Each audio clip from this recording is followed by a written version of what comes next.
Good afternoon. I'm Bronwen Maddox, the Institute's director, and I'm delighted to welcome you to this discussion on reform at the centre of government with Lord Maude of Horsham, Francis Maude. The catalyst for this event is that Francis Maude has been asked by the government to undertake a short review into the performance of the Cabinet Office and its relationship with the rest of government, that is, whether it works well. And that's been triggered partly by a discussion about whether it doesn't work well in the light of coronavirus. So we're going to talk about the focus of Lord Maude's review, what the government's handling of coronavirus has revealed about the Cabinet Office, and just more generally some questions of civil service and government reform.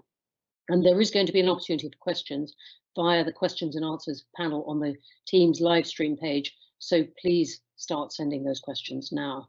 There's a lot of you on this, and a very warm welcome, but we'll try and get through as many questions as we can. Francis Maude, as you know, has had a long career in government and is a long-standing advocate of the need for reform in the civil service and government more generally. As Minister for the Cabinet Office from 2010 to 2015, he led an efficiency and reform programme, and he and his team developed the functional model of government, which sounds like jargon, but has been an absolutely crucial piece of work to improve professional skills and efficiency. And that is something that the Institute has been very much behind. Francis Maude, a very warm welcome. Thank you very much. Very good to be with you, Bronwen. Well, this review has been described as your comeback, if you like. You pushed for big reforms to government during the David Cameron government, and while some might have withered, and I'm thinking of giving officials performance rankings and perhaps more external support for ministers, things we might talk about, others have definitely flourished, as the Institute has commented on. For example, the government's skill in striking commercial contracts and in digital services, and coronavirus has definitely drawn on that latter one. So lots of hopes are being placed on your review. The FT had according to them, Michael Gove asking you to review the efficiency of the Cabinet Office and its work on project management and reining in departmental spending and all kinds of stuff about property management and human resources as well. And the Cabinet Office itself has said rather briefly but ambitiously, you are conducting a short review on how to increase the efficiency and effectiveness of government functions and spending. So quite a lot there. I wonder if we can just start with talking about that review, probably for about 10 minutes, and then broaden it out to wider questions of reform, and then we'll start taking people's questions. Can you just say for us where what you're aiming to do with this review? Okay, well, the review was never formally announced, but it seemed to have leaked out into newspapers in a slightly muddled form. The terms of reference are very clear and specific. They're to look at the operation of the Cabinet Office spend controls. These are controls that actually I introduced in 2010 and which have kept going in one form or another since. The second part is to look at the operation of the cross-cutting horizontal functions that run across government, the ones which are headquartered in the Cabinet Office. And the third element is to assess progress on civil service reform since we've published the first civil service reform paper in 2012. Given that there's, on that last subject, there's a huge amount of work going on inside government, there'd be much vaunted noises coming out of number 10, and Michael Gove has made a powerful speech at Ditchley earlier in the summer about this, and we then agreed that the sensible way for me to fulfill the third part was to work with Michael and his team on this future reform of the civil service, which kind of inevitably brings in some kind of assessment of what's happened since 2012. And all of that. So that's what I'm doing. I've finished the first two parts. I've submitted the final reports. Ministers will have to decide what they want to do with it. I'm told that there is a desire to publish them, so that may all emerge in due course. And how much of what you're doing is about the Cabinet Office, which is very much how this review was reported in the beginning? Well, a lot of it is. I mean, and it is really looking at the spend controls which are operated in the Cabinet Office and by the Cabinet Office. These are Treasury controls, but what we did in 2010 was we got the Treasury to carve out of its kind of inherent authority some very specific controls which were delegated to me, and they've continued to be operated by Cabinet Office ministers since. And the second part of it, essentially, I mean, you described it as the functional model. It's essentially a review of how that's worked and how that's been developed since. And some of it's good, but some of it's not good since then. And there are some fairly fundamental things which we kind of managed to fudge successfully during the coalition government on the basis of Danny Alexander, the then Chief Secretary, and myself working very closely together. It was a coalition government, so it was a breadth of kind of political backing for the approach. But some of it has definitely gone back, and I think some of the issues which we did fudge at the time can no longer be fudged in view of some of the concerns that have been expressed about effectiveness in government. And we'll come on to the functional agenda that you've mentioned, but just briefly, for those who are not as steeped in government language, we're talking about things like financial skills, commercial skills, digital skills, and so on. These things across government. Can we just then just pick up your point that you've just made about things that were fudged, to use your word, but can no longer be fudged? What is the problem, the urgent problem, you among others are trying to solve? Yeah, sure. I mean, I think one of the problems is that there is a view deeply entrenched in the official Treasury establishment about what the role of the centre should be. And this came to light vividly in, I think, 2014, when the then chairman of the Public Accounts Committee wrote to 3 senior permanent secretaries, the head of the Treasury, the head of the Civil Service, and the permanent secretary in the Cabinet Office. And Margaret Hodge, then chairman of PAC, was urging them to strengthen the centre of government, to make it a much more effective and stronger centre of government. What then happened was these 3 permanent secretaries sent her a reply, basically brushing her off. And saying, no, this is not the way we do things, and the British government and government policy is not that. Margaret raised that with me in the Commons and said, what's going on with this letter? I said, what letter? Because they hadn't shown it to me or to Danny. And we then, when we found out what had happened, we wrote a letter to put the record straight about what we believed as the ministers kind of accountable to Parliament for this, how things ought to be running. The essential Treasury view is that permanent secretaries, accounting officers, have a kind of an indivisible line of accountability to Parliament and to the Public Accounts Committee, and that if the centre of government becomes too strong and too interventionist, then that imperils that line of accountability. Well, it's a bit of a fiction anyway, because there is no real-time accountability there. The PAC has a really important role, but it operates in arrears. And what was ironic, of course, was that this defense of the historic approach of defending accountability to Parliament was being challenged by exactly the people in Parliament who were exercising this oversight. And so this was fudged at the time, but it's been used since to degrade and erode the functional model. And the culture of departmentalism has reasserted itself. So I recently, when I started this work, I saw a document talking about some changes to the spend controls, which contained the sentence, and of course we will tell departments that exercising these spend controls will not in any way interfere with their operational independence. Well, of course they will. There's nothing more fundamental to operational independence than how you spend your money. But finance ministries typically, and the Treasury clearly is in this category, finance ministers typically what they do is they operate within a silo model. And so they set a budget for each spending ministry. And as long as you can show that what you want to spend money on is covered by a line in the budget, then their interest ends. Whereas we in the Cabinet Office in 2010 concerned to cut the running costs, the overhead costs of government, knew that we need to look in real time at how the money is being spent. Is it being spent to good effect?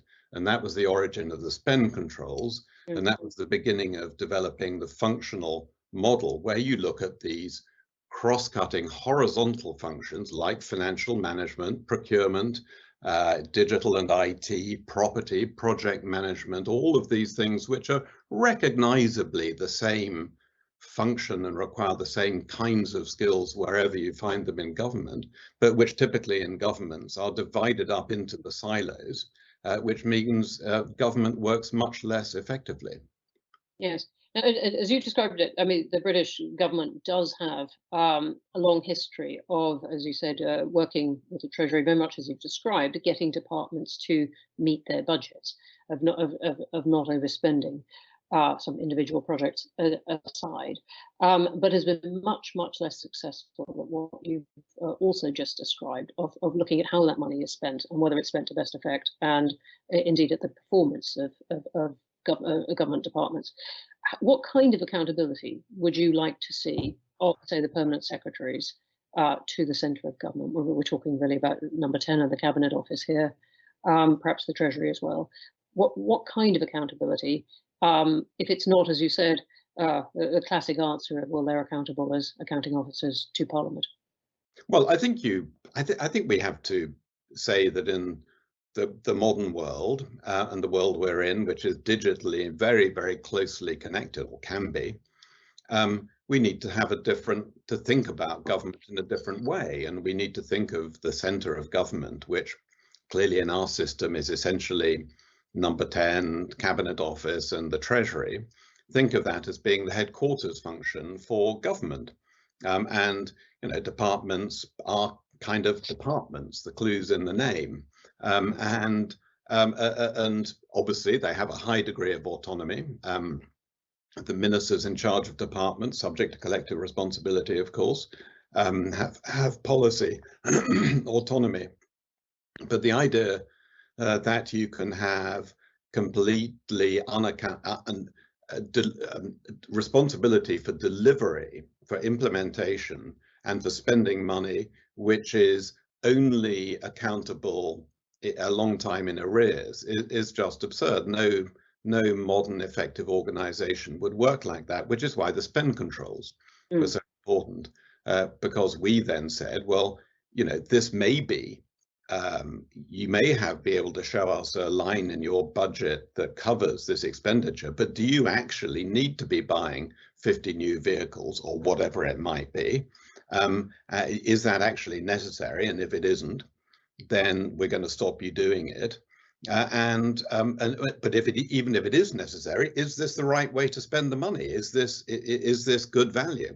And that's when you then get into ways of spending money more effectively through the government buying commodity goods and services for the whole of government, using its buying power, which is obviously very considerable, to drive down prices and drive up quality.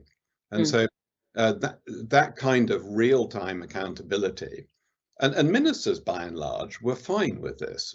They didn't have a problem. They didn't want, actually, they just want their IT to work well. They want the maximum amount of their budget to be available to spend on frontline services and the delivery of important programs.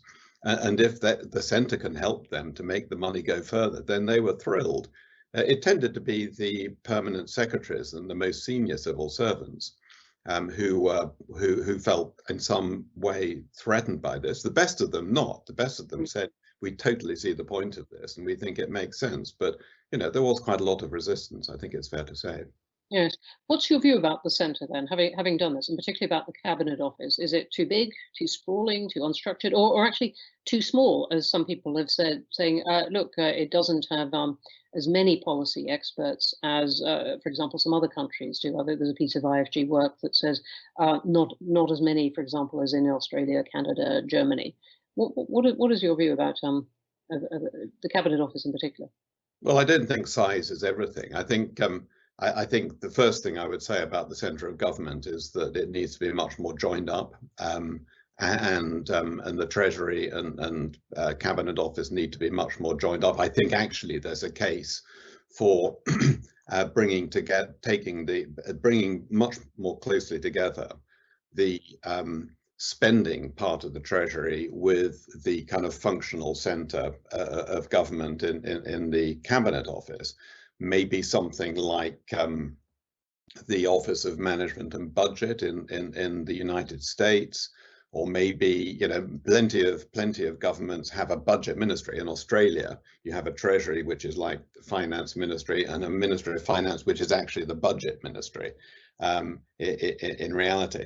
And there are plenty of ways of the same true in Canada. You have a budget ministry which is separate from the Ministry of Finance, and you would bring that closely together with the functional centre of government in the Cabinet Office. So I think there's some. I'm not a big for tinkering with the structure of government. It tends to be a displacement activity that gives people an alibi for not actually doing the real work that needs to be done. But I think structuring the centre of government a bit differently would pay real dividends.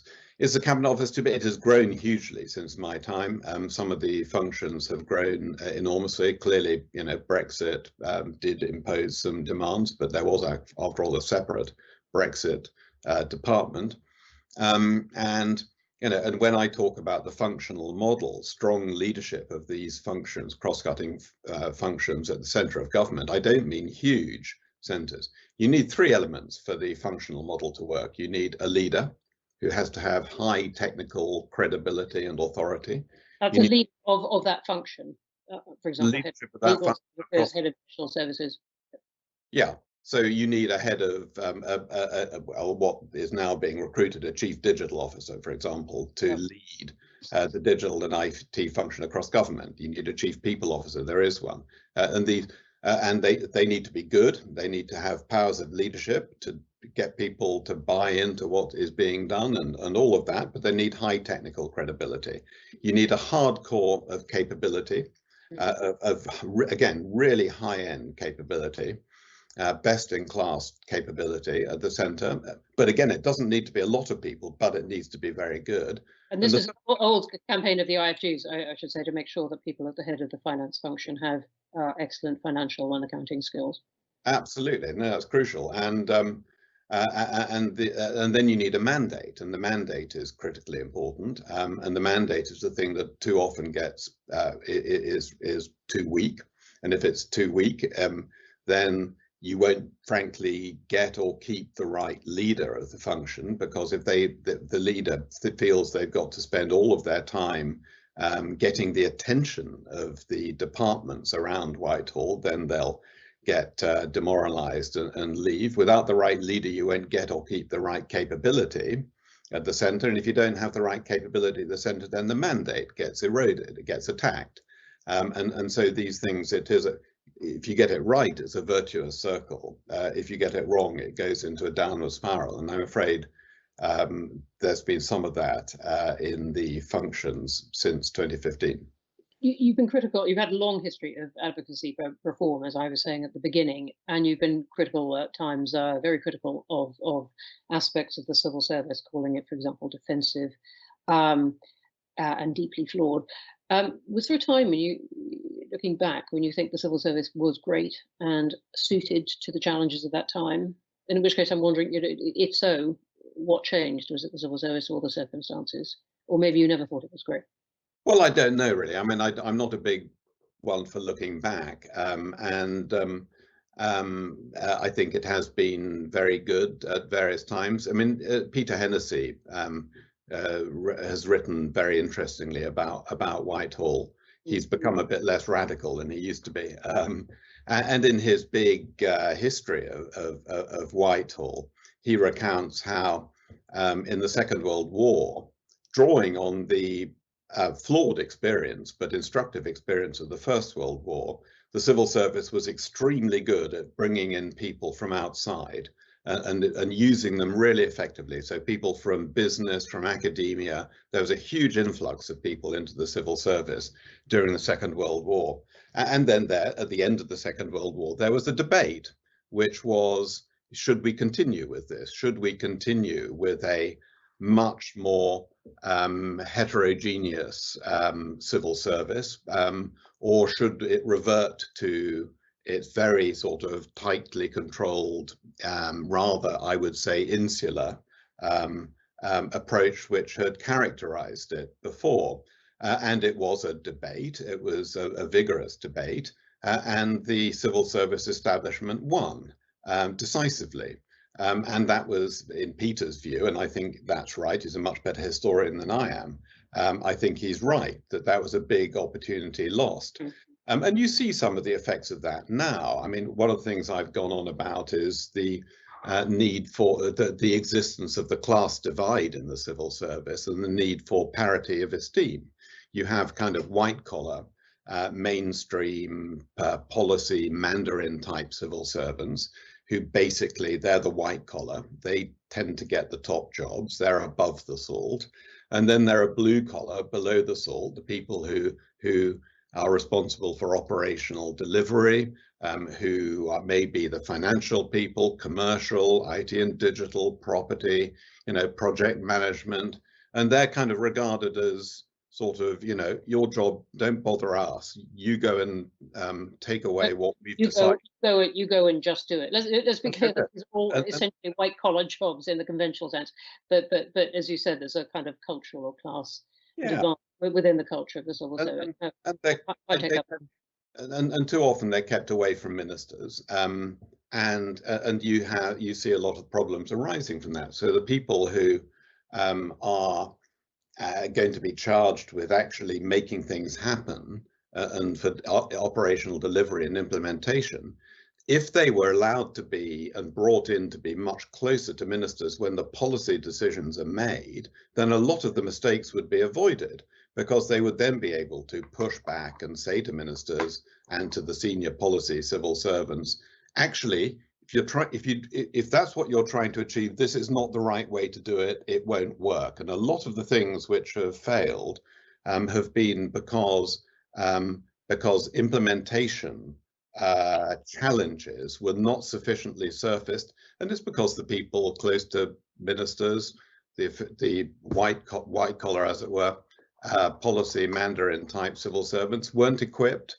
to be able to assess that. What do you think coronavirus has shown us about the government's ability to respond, and particularly about the centre, the Cabinet Office that we're talking about? Is it just illuminating all these failings that you've seen there, or is it really so much of its own in the way of an emergency that it's unreasonable to expect any government, however well running, to handle all of this well?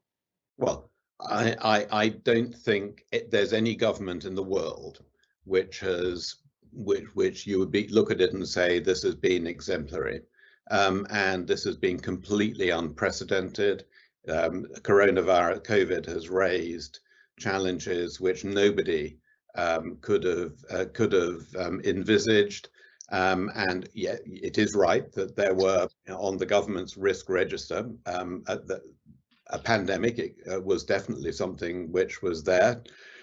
So could preparation have been better? Probably, but you never quite know how a pandemic, which is by definition kind of unique, is going to play out. I would absolutely say that I think the government has handled this. Of course, there have been mistakes. Every government in the world dealing with this has made mistakes. What I would say is that you mentioned earlier, I've had a concern that the civil service tends to be a bit defensive, and I would say the NHS establishment is as well, and it tends to be inward looking, and it's a combination, I think, of insecurity and complacency, and a reluctance to expose the organisation to scrutiny and comparison with outside, which is going back to the point about being much more receptive to incomers from outside the establishment. And I think that has been a problem. I think there was a reluctance early on to, particularly in the NHS establishment, to engage vigorously with the business community and with the academic community. And there were offers being made of help and assistance which were not taken up. And I think that is a deep cultural issue. There were some issues about capability as well. Procurement clearly was not being done nearly as well as it might have been. But again, I don't see many governments around the world that cope brilliantly with all of those demands. All right, well, thanks for that. I wonder if you could just help us with one thing, which is what the country should make of this particular government's passion for civil service reform. Let me be quite clear, the Institute is not, and it had no problem at all when this government came out of winning a big majority and said over the Christmas break, among other things, or indicated through the Prime Minister's advisor, that one of the things it really cared about happened to be our raison d'etre. But there is a pandemic running, and the government is running as hard as it can to combat that. It had already, going into and coming out of the election, an enormously ambitious agenda for levelling up the country. And reform of the civil service is not something that people are out in the streets about with placards demanding it right now. So just why, and I don't mean this skeptically, but how should people in this country place the emphasis that this government has put on civil service reform, something that happens behind the scenes, as one of its absolutely top priorities? Is the problem that bad that it really needs urgent action now? I think the problem is quite bad, and when I criticise the civil service and say that it's a flawed institution, I often get people come back and say, "Why are you always criticising civil servants?" And the answer is, I'm not. I think we have absolutely some of the best civil servants in the world. I've worked with some superb civil servants, high-minded, clever, thinking about things in the right motivations, and lots of high capability. But I think the institution of the civil service is pretty badly flawed. And I wrote at length about this. The previous Speaker of the House of Commons invited me to deliver a lecture on this 3 years ago, where I set out a number of my concerns. I think in a way, it's wrong to talk about civil service reform, because that kind of suggests that this is one-off. And I don't think it is like that. When I was in the Cabinet Office, people often used to say to me, "Francis, all this reform, when's it going to come to an end?" And we're a bit dismayed when I say never. It should never come to an end, because these days there is no such thing as business as usual. There is no such thing as steady state management. Any organization is either getting better or it's getting worse. And if you think it's staying the same, then believe me, it's getting worse. And so what there needs to be instead is a kind of culture of continuous improvement, continuous self-examination. There's a wonderful, in the Civil Service College in Singapore, there's a wonderful plaque on the wall. It's a quotation from some rather obscure previous public servant, and it says something like this: "It is the duty of every public servant constantly to question existing methods and ways of doing things, and find better ways." Now, that is exactly the right culture that you need, and we don't have that in the civil service. There's and indeed in many big organizations, you have to work hard to create an innovation-friendly culture, and we don't have it. No one's career suffers from presiding over an inefficient status quo, but try something new that doesn't work, and it can really damage your career. And that's a really hard thing to do, but it's essential that it should be done. I think we'll come on to that in some of the questions I can see coming in, which really get at that kind of thing. I'll just ask you about the retort or riposte that people sometimes raise as a real point of unease about extensive changes to the civil service, which is about the risk of politicisation, or putting civil servants in a very difficult position because of the very political nature of some of the work in which they may be involved. And that's raised by all kinds of people, not just defensively or to stop change, but saying, look, some of the things, for example, some of the Brexit negotiations put civil servants in an extraordinarily difficult position. And we hear very much both sides of this at the Institute. We do, as you know, quite a lot of private support to ministers about the kind of support they need, particularly external support, and something that you've advocated for. And one can be very sympathetic about that, of ministers trying to get an enormous amount done very quickly, coming in and really wanting people around them who can reflect back to them what it is they're trying to do. At the same time, you don't want to remove the role of an impartial civil service who might really have very good grounds for saying no minister. How do you get that balance right, and what do you say to the unease about politicisation? Well, I think it's largely an Aunt Sally. It is put up there to try to browbeat ministers into backing off. I have absolutely no interest in what the political complexion of any civil servant is or has been. In fact, many of the best civil servants I have worked with, if I speculated at all on their political preferences, it would certainly, my guess would have been they wouldn't have been remotely conservative. That honestly is not a concern. And frankly, we are way out on a limb on this. We are very different from other comparable countries.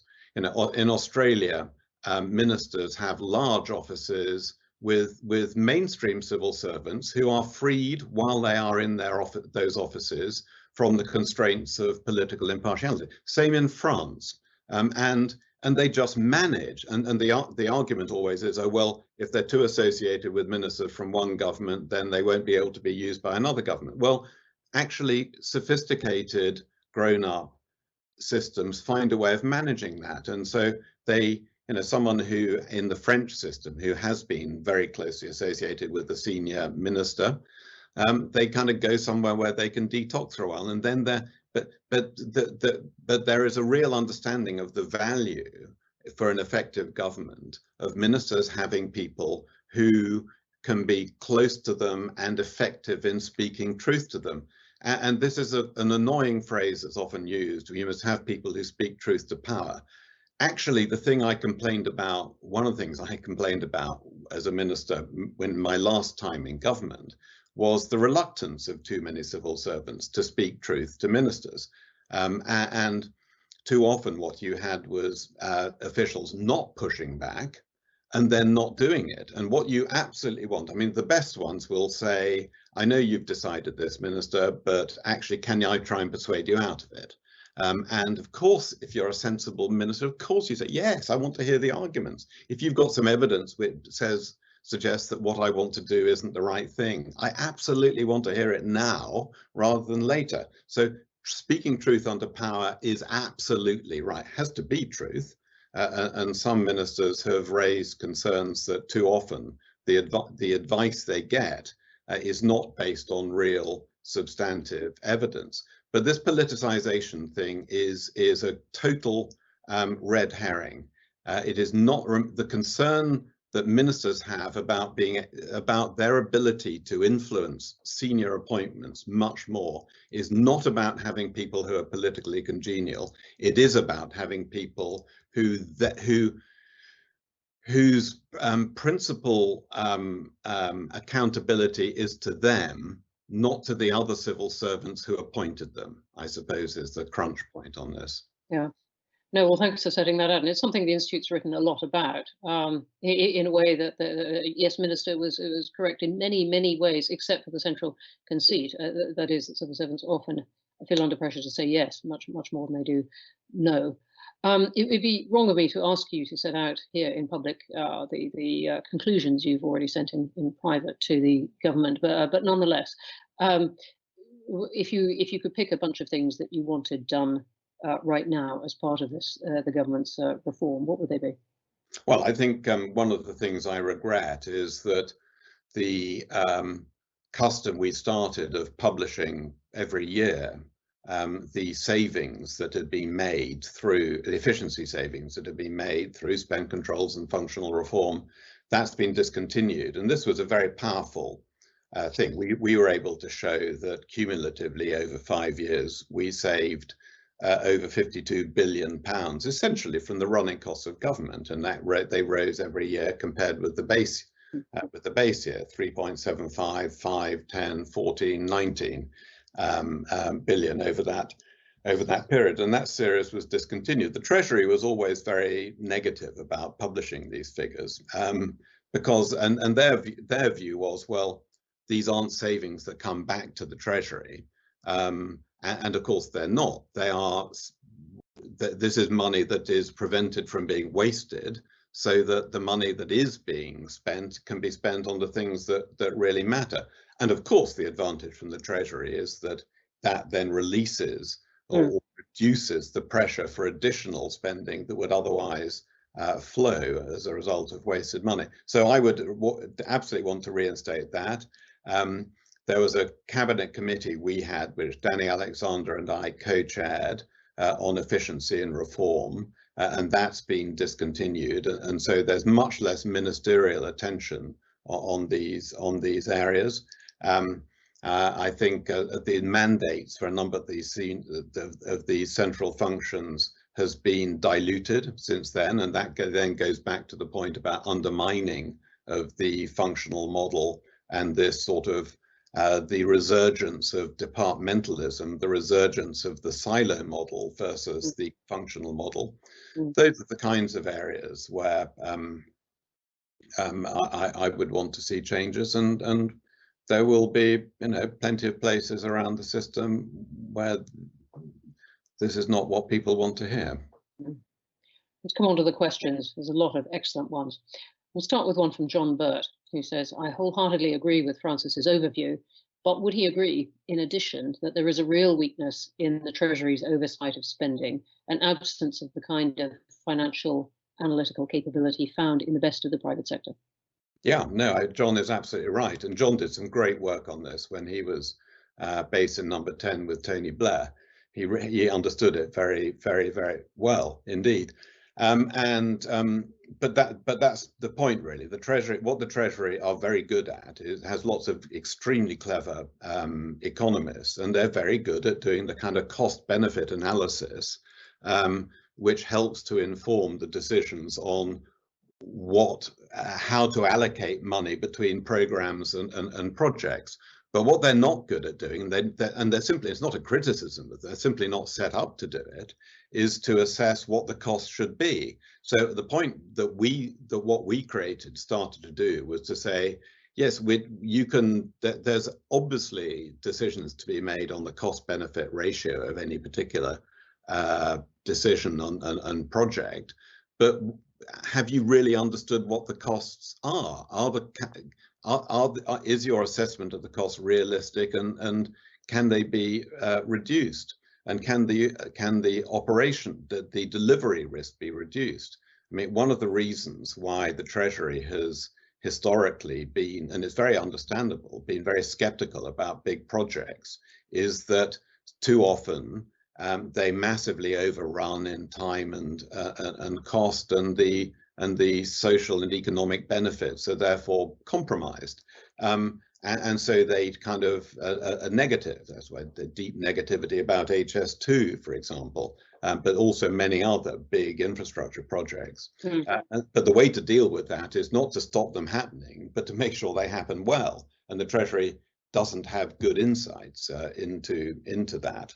That's why we set up the Major Projects Authority, now the Infrastructure and Projects Authority, to improve, and which it has done, delivery. Great, thank you for that. I'm going to take the next two together because they're really about the same thing, which is about pay compared to the private sector. And I've got one from Alison Ring from the ICAEW, who says, having spent 25 years in HMRC recruiting high quality accountancy professionals, there is only so much public sector goodwill that can be leveraged. How can you persuade government that civil service professionals require market rate remuneration, if that is your answer? And then a parallel one from Dave Penman, who says, no one would argue that for the functional model to work, you need high quality technical leadership. and strong capability. But how do you square with an approach to reward that has fallen so far behind the market for senior or technical roles? Okay, I mean, there are two. I got two different answers to each of those actually, and I think, and I'm not well qualified to answer the first one about the ability to recruit and retain top end accountancy type professionals and tax type professionals in HMRC, and there may be a specific because that is capability that is directly transferable. But what I would say is that people do transfer between the two, and for people and people doing a stint in HMRC does actually make them more marketable outside, or can do. And so the rewards are not just financial, but I'm not qualified to give a definitive answer on that. To Dave's point on reward for technical leaders in government, I've often heard this argument made that the public sector needs to be competitive with the private sector, and I don't really agree. People, you know, and it isn't just that you want people who have a strong public service gene. You know, those of us who spent most of our lives in public service, we have that gene, and we've been perfectly happy to do what we do for much less than possibly, probably not in my case, but your market worth outside. That doesn't mean you can just rely on that. But my point on this is, if you say we're going to pay, it isn't the right measure. You got to not take the mickey. You got not to expect to hire top quality people for pay which is ridiculous. But equally, to lead these functions across government, the chief digital officer for government, the head of commercial for government, head of all of these things, you want the best people there. You want the top one of the top 5 people in the country to come and do these things. And there is absolutely no way in which the government is ever going to be able to offer pay which is even comparable with what they will command in the private sector. So what you want is people whose reward will be, again, not taking the mickey financially, but whose reward is to have the chance to make change happen on a big scale. You know, when we were driving these changes through in the coalition government, we got people to come and do these jobs at the centre of government for, frankly, a fraction of what they could command in the private sector. And they did so because they had the chance to make historic change happen. And that has its own reward. And obviously you want people with a strong public service gene, because if they don't have that, they're not the people you want anyway. And you know, there was a time in the Blair government where there was a kind of culture, we need to pay private sector salaries to get the best people. Actually, it didn't really work, because you don't get, because you're not going to get the very best people for that money, if that's what you're holding out for them. They actually didn't get the best people. What gets the best people is status. So the sense that you're going to have the right status, and that goes back to the parity of esteem point, the white collar, blue collar divide I talked about earlier. But it's also about the mandate. Are these people going to have the chance to make it happen, or are they going to get bogged down in bureaucracy and the inability to get traction with making difficult things happen? And I think that's the big differentiator. I'm not saying that the money doesn't matter. It does matter, but it's not the decisive factor. No, I can see that we're talking about officials here, though it was occurring to me as you were talking that it applies to the Prime Minister as well. Incidentally, do you think the Prime Minister should be paid more? I think ministers generally should be paid more. I've never taken the view that MPs should be paid more. But ministers should definitely be paid more. We are, and I did try to persuade David Cameron actually at the very beginning of the 2015 government to commission a review, look at the comparables with other countries where British ministers are massively underpaid by comparison. And you could have said, this is the time we can do it, we can look at it, and you would not have bring it in until after a subsequent 5-year period, so that it wouldn't look like it was self-interested. But at some stage it does need to be done. It's ludicrous. Thank you. Got an interesting one on Brexit, something we haven't mentioned yet, from Geert Burkhardt from KU Leuven in Belgium, asking, do the Brexit triggered transfers of competencies from Brussels to the UK affect the centre of government in London? That is all these things that the UK now has to do for itself, and how does that affect this transfer, if you like, affect the coordination between the centres of government in the UK, that is looking at Scotland, Wales, and Northern Ireland, as well as England? Well, this is far from being a special subject to me, for me, but I can see, and I don't really know what the answer is. Obviously, there are competences that need to, particularly in departments like DEFRA, no doubt BEIS and many others, where competence need to be divided up, and of course. And that then has ramifications for devolution, which have been, which I'm sure aren't over yet. But this is not something I'm well qualified to comment on. Okay, we've got one that's anonymous, but asking you just to expand a bit on your view of the centre and noting comments about your view, which you may or may not agree with, saying that it is part of a plan that might create a new department for the Prime Minister. And the questioner is asking what such a department might look like. Might it be more like the OMB, the Office of Management and Budget in the US, which you've referred to? Well, I think that could be a feature of it. To say, I don't think it's particularly about expanding the centre. I think it is about making, as I said, making the centre more coordinated, more joined up. And being a bit more realistic about what in a modern, highly connected world you would, how you would set up what needs to be a proper head office function, a headquarters function, which is not about concentrating power in the centre. And if you look at any big, complicated business, a multinational corporation, what you have is a strong centre. And in good times, the centre relaxes the strings and there's more autonomy given to different functions and divisions and departments. And in the difficult times, you very quickly draw those strings in, so more controlled from the centre. And so I don't think there's a perfect way of doing this that exists for all time. And it isn't one size fits all for all time. What you need is the ability to flex it in response to circumstances. So should there be a department of Prime Minister? Well, we are very unusual in that there isn't one. And so I would say what you need to think of the centre of government as being these three entities: number 10 Downing Street, Cabinet Office, Treasury. And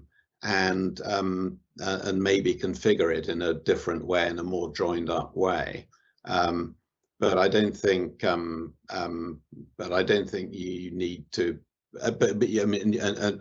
But you do need to work on the basis that this is a single organisation. I was very struck early on when I came back into government, looking at internal audit.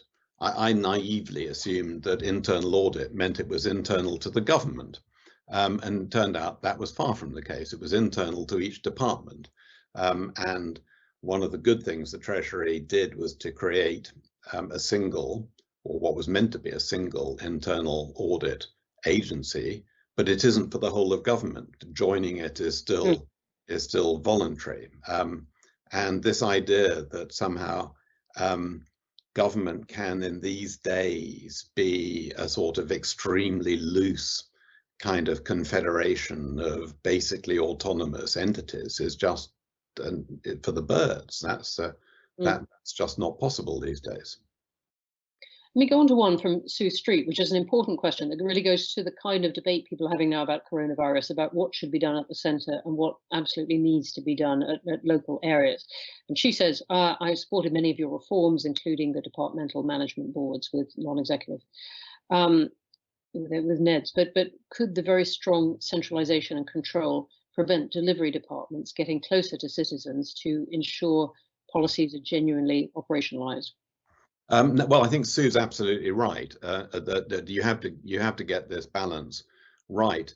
And it's what is sometimes called the tight loose balance. Work out what are the things that you need to control tightly from the centre, and the functional model is essential to that, and the spend controls are essential to that. But then the loose part is, how do you then within the departments push control out to the front line? One of the programs we much undersung programs was the Public Service Mutuals program, where we supported groups of public sector workers to take themselves out of the public sector to create an employee-led and owned entity to continue to deliver the service. Most of them chose to be, over 100 of these spun themselves out. Most of them chose to be a not-for-profit social enterprise, but they had a huge improvement in productivity, reducing costs, improving quality, and improving productivity. And the reason was that they were free to, they felt themselves freed from constraints, so they could innovate and do things differently because they were at the front line. They could see how things could be done differently. And I remember during one year when we were doing the civil service live events around the country, and I think up in Newcastle, I was talking to a group of civil servants, and someone's first question was someone who was quite truculent and argumentative, and I thought he was going to have a go at me. And he said, the main problem I have is dealing with the bureaucracy in my own department. He said, I work at the front line. My job is to help people get a job, but my main barrier is my own department's bureaucracy. So the loosening up of the controls to free up people, to give people more personal responsibility for how they deliver the service at the front end, that is something that is not going to get changed from the center of government. That gets changed from the leadership of the individual departments. Thank you, and thank you very much to Ruth Dixon from the University of Oxford for asking a parallel question on the centre and local government. Appreciated. Me come to one from Yuvraj Saini, who's asking, to what extent would you contend that the recent merger of DFID, the Development Department, and the Foreign Office improves efficiency in carrying out foreign policy? I think it makes a load of sense, and I think it makes sense for these to be brought together. To be honest, when I was in government, I had so little to do. The Foreign Office has always made a huge thing about how what they do is completely unique and distinctive, and none of what I was doing could possibly be allowed to apply to the Foreign Office. And frankly, life was too short to take that on. Even though we were pretty skeptical about some of it. DFID being a big department, which wasn't subject actually to the same sort of efficiency constraints as the rest of government, because their budget was fixed by law, and so that they didn't have a massive. I mean, there was. I'm not saying it was badly run at all, but they didn't have an efficiency imperative. Because their budget was large and growing pro rata with the economy. So, I mean, I think there definitely should be significant synergy benefits. I mean, I've always thought one of the ways it was absurd to have junior ministers in the Foreign Office and DFID covering the same parts of the world. You should try and bring that together, and that got some of the benefits, but there will undoubtedly be synergies to be had from it, for sure. Great. I've got one I want to squeeze in from Kate R, which speaks to a real IFG theme about turnover in the staff in the civil service. Yeah. And she says, I was loaned to the Cabinet Office in 2012 to work on civil service reform. It seemed that the majority of staff there were on loan or secondments, which resulted in an ongoing churn of staff and loss of institutional memory, with the risk of reinventing the wheel. Is this culture still prevalent? Well, You're apparently, not going to say no. I had a interesting minor example of this, that the very good, capable civil servant who was assigned to support my review, I noticed after about 2 weeks that he had ceased to appear on my Zoom calls. So I asked what had happened, and I was told that the week before he'd moved on to another job. I mean, no one had bothered to tell me. But this rotation of civil servants is really problematic, and no sensible organisation would permit it. When I was in government first time round in the 80s, there was a much stronger culture of people's careers being proactively managed, and business need was the most important thing. You know, of course you want people to be fulfilled and to have the chance to develop in the right way, but civil servants work in government to fulfill a need. We don't employ them for their own personal satisfaction. And this culture that's developed, where civil servants are completely free to apply for any job they like within the system, in some other part of the system, and move to it, and often incentivized to do that because that's the only way they can get promotion. This is ludicrous. People should not be able to go to another part of government on a whim, if it's not the right thing. No big successful outside organization would operate like this. Of course, you want to accommodate people's preferences, and you can't stop them if they want to leave the civil service altogether. But this sort of freedom to move wherever the hell they like within the system is a real there's a real penalty in effectiveness and loss of institutional memory, loss of continuity, all of these things, which are imperiled by this. Just want to bring in towards the end, I'll squeeze in one or maybe two questions. There's a kind of yelp of pain from several people writing anonymously about the truth to power question. One citing the exit of Jonathan Slater, who was Permanent Secretary of the Department for Education, I should say, is on the IFG board, and who left after the A-levels and exams debacle this summer. And others saying, look, all the briefing in the press against civil service, surely, Francis Maude, you can see that this doesn't encourage civil servants to stand up to ministers. No, I agree, and it shouldn't happen. But it's not a question of standing up to ministers. It's a question of telling ministers the truth, and giving them good, well-evidenced advice. But then making sure that what the eventual decision is properly carried out.